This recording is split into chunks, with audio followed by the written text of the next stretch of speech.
मित्रांनो, समितीच्या माध्यमातून बँकाकडं कोणत्या शेतकऱ्यांची माहिती ही मागवल्या जात आहे, या संदर्भात काही माहिती समोर आलेली आहे. ही माहिती आजच्या या व्हिडिओच्या माध्यमातून जाणून घेण्याचा प्रयत्न करू.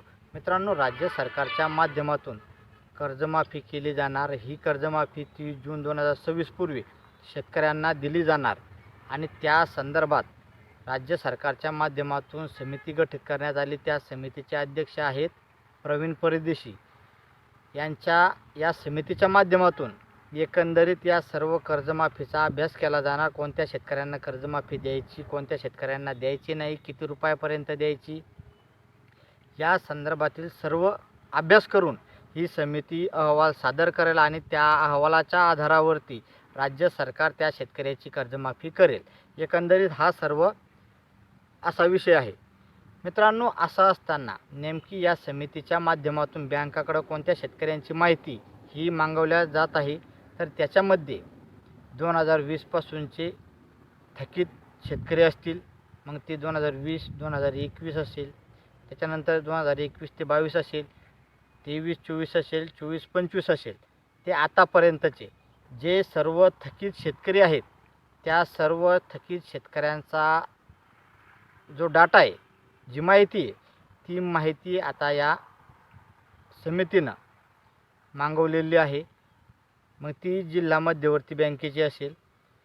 मित्रांनो, त्याच्यानंतर ज्या शेतकऱ्यांनी जे रेग्युलर शेतकरी आहेत, त्या शेतकऱ्यांचा देखील डाटा हा पूर्ण मागवलेला आहे आणि बँकाच्या माध्यमातून तो डाटा देखील देण्यात येत आहे.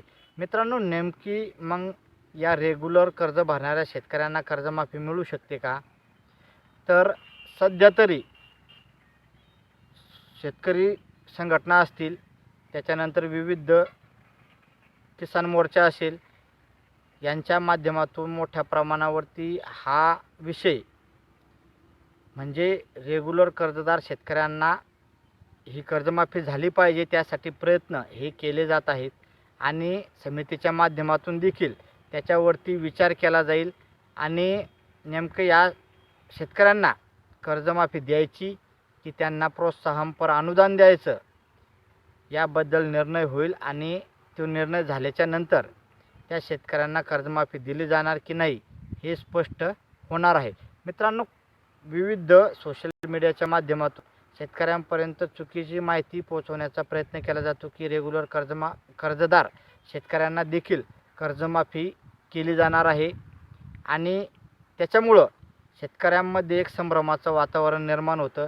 मित्रांनो, माहिती मागवताना जरी बँकाकडून सर्व शेतकऱ्यांची माहिती मागवण्यात आलेली आहे, ज्याच्यामध्ये मग थकीत असतील, रेग्युलर असतील, जे काय पुनर्गठित शेतकरी असतील, त्याच्यानंतर अल्पमुदतीचे कर्ज असेल, दीर्घ मुदतीचं कर्ज असेल, त्याच्यानंतर पुनर्गठित कर्ज असेल, या सर्व शेतकऱ्याची माहिती ही मागवण्यात आलेली आहे. पण मागवण्यात आलेली आहे याचा अर्थ असा नाही की त्या शेतकऱ्यांना कर्जमाफी होईलच. मुळात म्हणजे ही समिती पूर्ण अभ्यास करेल आणि त्याच्यानंतरच अहवाल सादर करेल आणि त्या अहवालाच्याच आधारे राज्य सरकार ही कर्जमाफी करणार आहे. त्याच्यामुळं माहिती जरी मागवण्यात आलेली आहे, पण नेमका ती समिती याबद्दल नेमका काय निर्णय घेते हे मात्र बघावं लागणार आहे. मित्रांनो, रेग्युलर कर्ज भरणाऱ्या शेतकऱ्यांची कर्जमाफी व्हावी असं आपल्याला देखील वाटत आहे, पण सध्या त्याबद्दल कुठलाही निर्णय हा झालेला नाही आहे.